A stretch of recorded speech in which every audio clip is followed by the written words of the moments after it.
Hello, welcome to LTV's Cityscope, the show that focuses on people, places, things, and events happening in and around Leominster. My name is Carl Piermarini.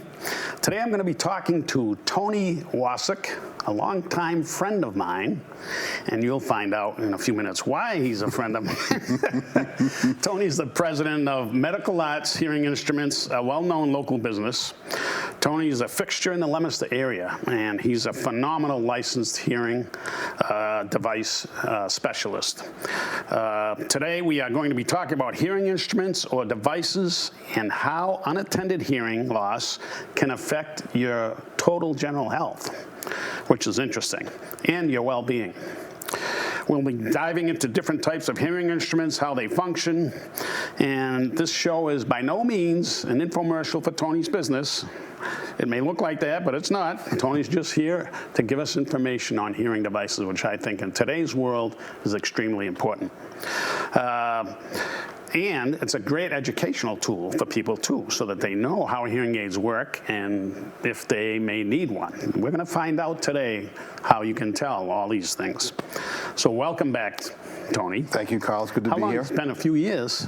It's been a few since we were here. I think it's maybe 10 years or 8 years. Long? It could be. Yeah, it could be. Time goes by, right? All right, so let's go back. We always like to give a background on our guests. So let's go back to the beginning of how you are, what you are today.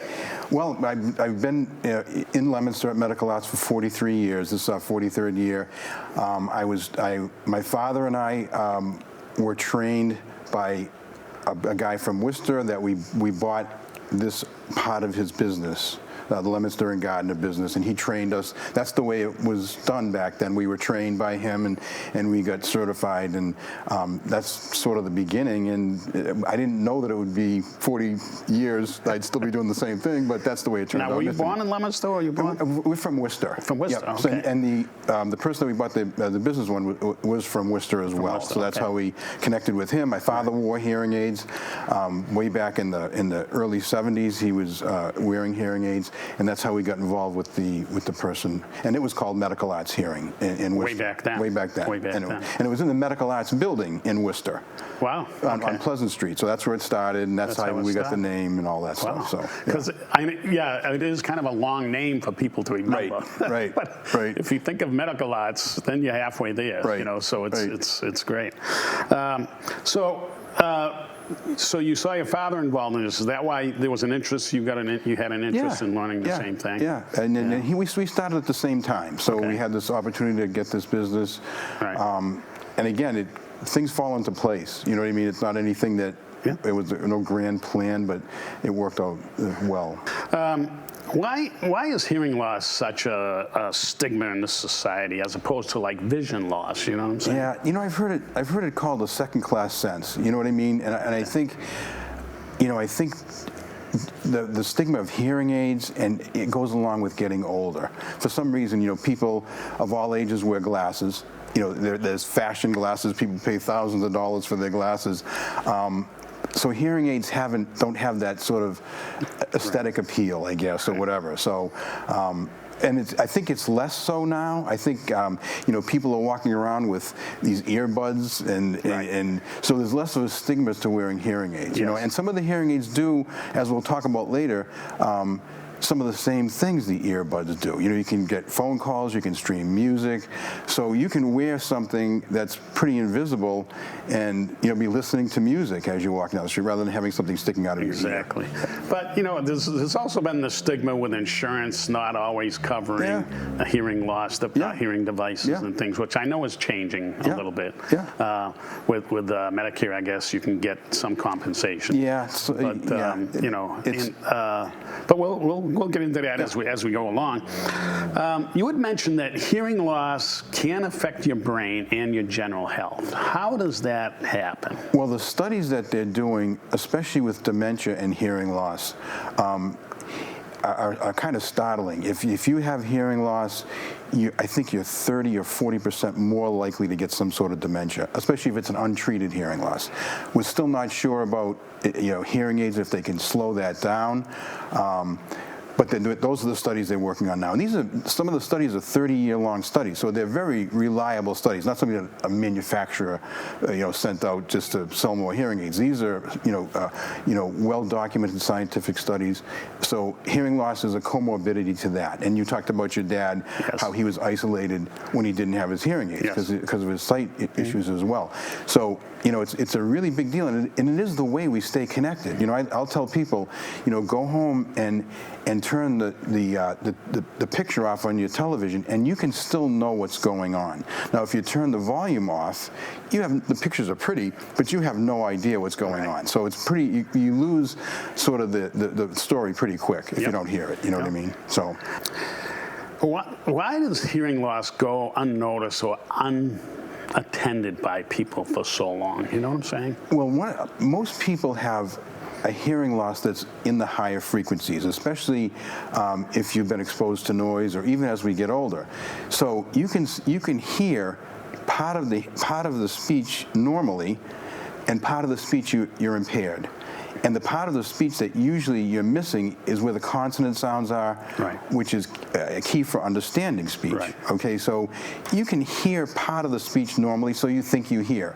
The problem is you're answering questions wrong, or you're turning up the TV so loud to get those consonant sounds that it's driving everybody else crazy. So it's easy sort of to think that you're hearing okay, and I'll tell people, other people know when you have a hearing loss more than you do, because you think you're answering the questions right. You don't think the TV's too loud, but everybody else does. So when everybody's telling you that you have a hearing loss, they're probably right. And when you're saying they mumble, you're probably wrong. Or if they look at you with a blank stare, that means you don't understand what they're telling you. That's or right. Vice versa. That's right. The blank stare is a big deal. Yeah, the blank stares. I get a lot of those. So the higher frequencies are where all those consonant sounds are. Now, how about very low frequencies? Do we usually lose that into? People do, but it's more common for the higher frequencies, and especially we live in a really noisy world. We snow blow, we leaf blow, we go to concerts, we go to loud restaurants.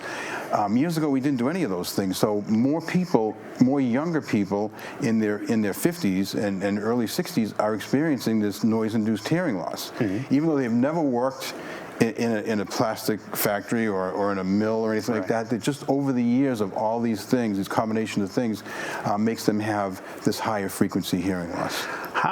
How easy is it for you to damage your hearing? I mean, can it happen like just once, or you know what I'm saying? If there's an extreme noise, it can happen once. That's very unusual. The rest of it's time weighed. Okay, so it's really, how many hours you spend around loud noise. And again, loud noise can be going to a noisy restaurant, and if you're there for an hour and a half, and you go home and cut the grass, and that takes you a couple of hours. But when you add up all this stuff, and over 20 years or whatever, 30 years, you can create this hearing loss, and think of a leaf blower. You may blow the leaves for a day and then go back the next weekend and do it another day, and that stuff is awful for your hearing. But doing anything with power tools, any kind of a power tool, can harm your hearing. So it's so important when you go to plug that power tool in, folks, put some hearing detection on at the same time. I can't tell you how important it is. So there's things like that. A lot of veterans who are around a lot of gunfire, right? Same thing. Or ammunition and that stuff. Those loud percussive noises really do a job. And we'll see veterans, and to this day, some of them haven't been instructed how to wear, ear protection properly. Right. So this thing keeps happening. You know what I Yes. mean? And years ago, nobody wore ear protection, and not that Exactly. many in my lifetime, and not that many I never did. You know what I mean? Right. It's only the last 20 years, something like that. Before that, we never thought about that. Yep. And I have a noise-induced hearing loss from all the stuff that we did. Yeah. You know what I mean? So. Well, a lot of younger people that may have been in bands and things, they'd crank their amps up or sit right in front of the speakers and, it sounds great at the time, but it catches up with you later on. Yeah. It really does. Yeah. It catches up with you. How does one begin the journey? So what happens if you get a lot of signs that you have some kind of a hearing loss or somebody's telling you go get your hearing checked? What happens next? There are a number of places you can get your hearing checked. Okay. You know what I mean? We can do that, or you can go to, there are clinics here, and there are a number of ways. So you could start by calling your doctor, have them set up something with an audiologist. Yeah. Right. Yeah, and so there's a number of ways you can do it. Okay. And it's a very non-invasive test. People are nervous about any kind of test. I know I am. But it's not a big deal. It's if you had a test when you were in grammar school, when you raise your hand, it's still kind of the same thing. You've been through it. Yeah. It's not a complicated test. It's not something you have to. Do they still do that in the schools today? They may. I think they may do it more for high risk. But I was wondering about that. Yeah. I'm sure for high risk, but I'm not sure in general they do that as much. At one time, I don't know how you were, but they put all the kids in the same room. That's right. So you saw somebody else raise their hand, and you'd raise your hand, right? You just followed. So nobody knew if you really had a hearing loss. And it was Mrs. Ciccone at St. Anne's, and she'd say, Carl, don't raise your hand. I'm not giving you any noises in your ear. So she knew right away what was going on. Right. So that's the first step. The first step is you got to acknowledge that you have some kind of a hearing loss, or if somebody's telling you that you should go get your hearing checked, or they scream at you, or you turn on the TV or the radio up loud, go check it out. It's worth to take the time to do it. And again, it's non-invasive. There's a screening test. If we just do a screening, it takes 15 minutes. Now, if we need to go further because there is a hearing loss, then we can do that. But it's a really simple thing to do. You know what I mean? So when you have a hearing test, how long is that good for? A few years, or how periodically should you have a hearing test? I think if you have normal hearing, go more than 2 years. You know what I mean? And the other thing, with hearing, one of the things, if you have tinnitus. So I don't know if you have that. A lot of people with hearing loss have that. So that's another sort of factor. If you have that, the likelihood that you have some kind of hearing loss is probably high. Right. You know what I mean? So that's another thing to sort of, be aware of, Well, thank God my wife has hearing, I call it bionic hearing, because she can hear stuff that I can't even begin to hear. Yeah. And thank God I have her, because there's been several times where she saved my life. She heard a car coming behind me and I didn't see it or whatever. Yeah. So that's why it's so important to get hearing devices if you think you're a person that's predisposed or there's a history of it in your family, go get your hearing checked and get a device. Absolutely. If not one, get two. You have 2 ears. If they both work, get them tested. How does that work? Sometimes one ear can be worse than another, or it's not usually a great difference between the ears. That's one of the sort of red flags. If the ears are really different, then there may be some medical issue. Right. But that's again probably 70-80% of the time that's not the case. You know what I mean? That's the cases. They're pretty close. Okay. You know what I mean? So that's. Okay, so you got a hearing test, and it shows that you have some hearing loss, and the audiologist or your doctor, whoever's doing it, says, okay, you should really look into getting a hearing device. Yeah. Then what's the next step? Hearing devices are available, again, from many sources on a trial basis. So you can try hearing aids. That's the best way to find out if you're ready. And, again, that's a pretty simple process, too. People are nervous about getting new things. But when you use a hearing aid or hearing aids in your everyday life, you're going to find out if you need them. You know what I mean? You're going to find out if, the TVs. I'll have people who go out and they'll say, I turned the car on and the radio came on, and I almost couldn't believe how loud it was when they first get the hearing. So things like that, or they'll go out and they'll hear the birds, or they'll go out and they'll hear, the gravel under their feet. You know what I mean? Stuff that those are those high frequency sounds that go along with the consonant sounds. Right. So if you're not hearing that stuff, then you're not hearing some of those. Well, the other situation is hearing loss. is a gradual thing. So you may not realize that slowly but surely you're hearing that ability to hear the birds. You just think, oh, there's no birds around today. There probably are, but you're not hearing them. That's right. Or other things, hearing the furnace turn on in your house, or small things like that. It's very important to be able to hear. It's very important to do that. Absolutely. So what types of hearing aids are there, hearing devices are there? Well, the most common are the ones that go over your ear with a little bud that goes in the ear. Right. Because of their size and shape, they're the ones that we can pack the most technology in. Okay. When you get the ones that go in the ear, the smaller they get, the harder it is to put like the Bluetooth stuff in or wireless stuff. Yep. So the most common type are the ones that go over your ear. Okay.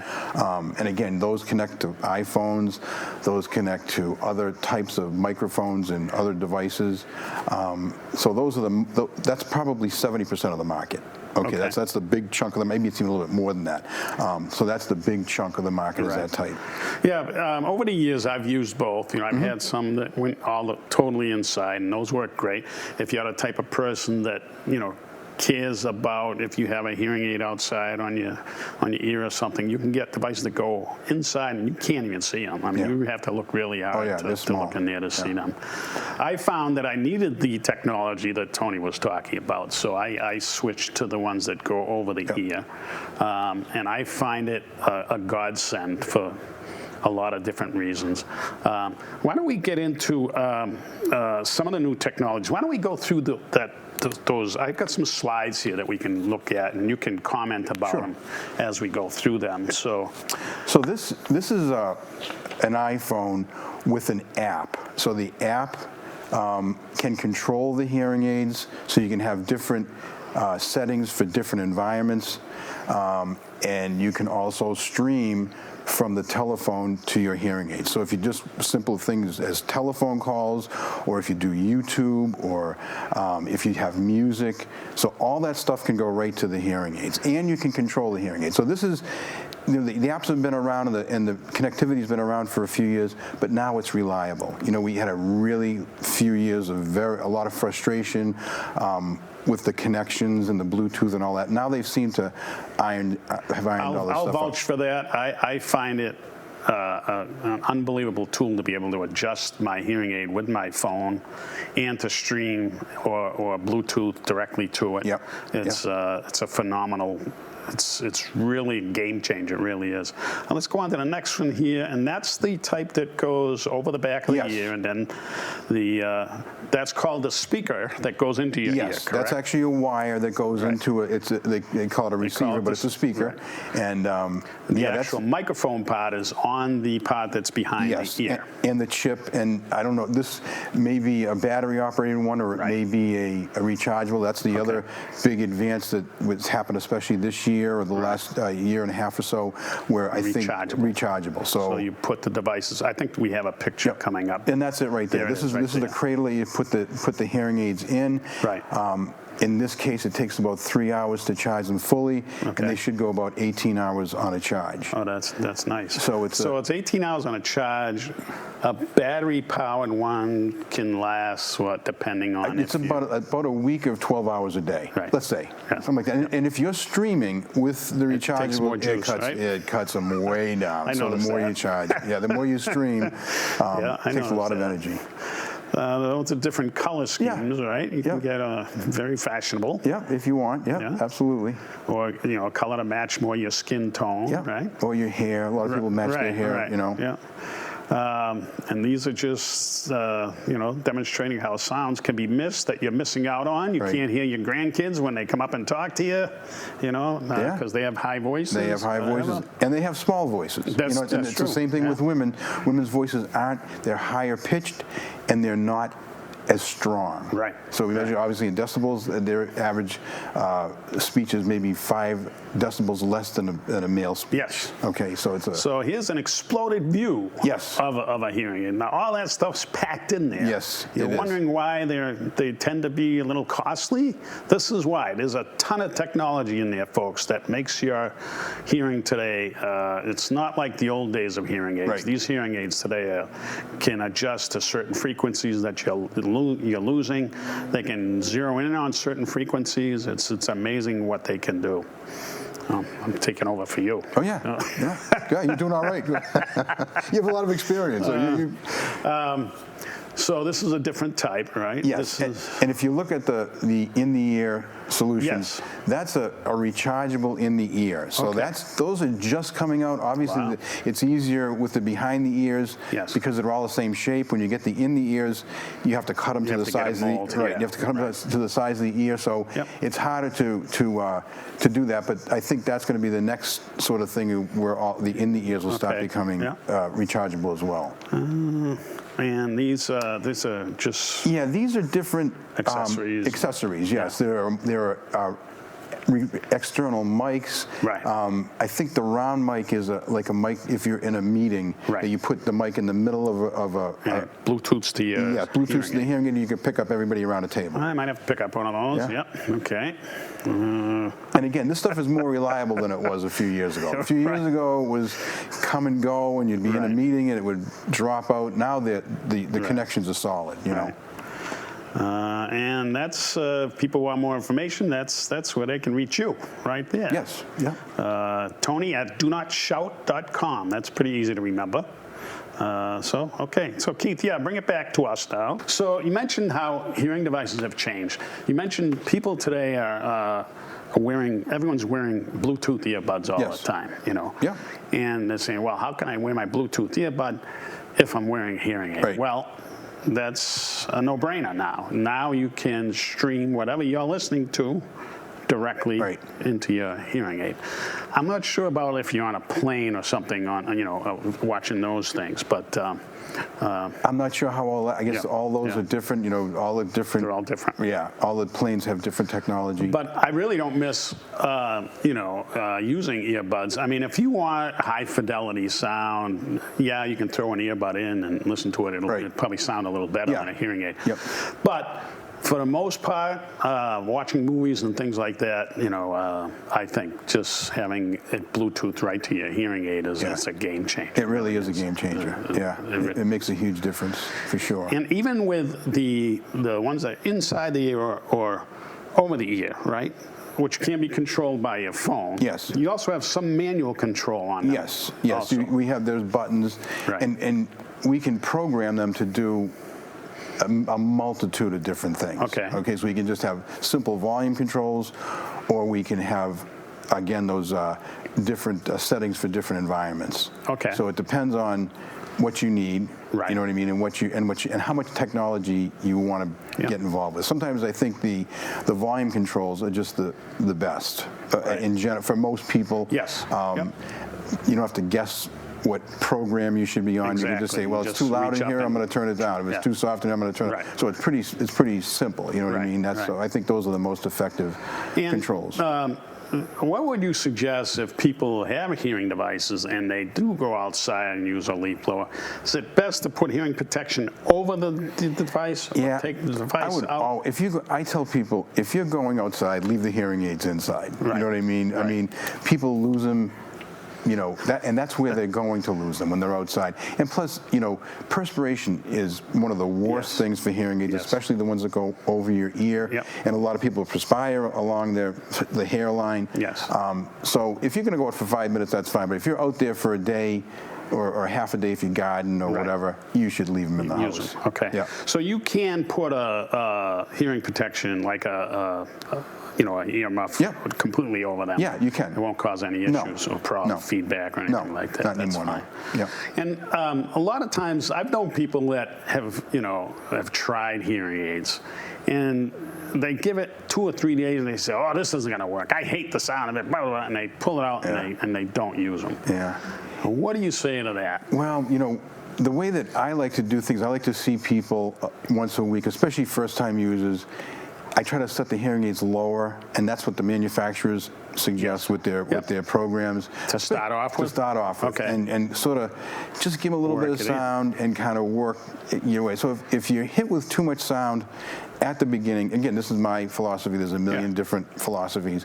But if you hit with too much sound, and you haven't worn hearing aids before, like you said, you lose this hearing so gradually. Right. If you get too much of it back, it's overwhelming. It's overwhelming for your brain, you know what I mean? And it's going to end up in the drawer, you know what I mean? So that's what I think happens in a lot of those cases. Yeah. They're just set too high. And it's a shame, really, because you should really stick it out and give it a try, because it is a life changer. I'm telling you, it's a game changer.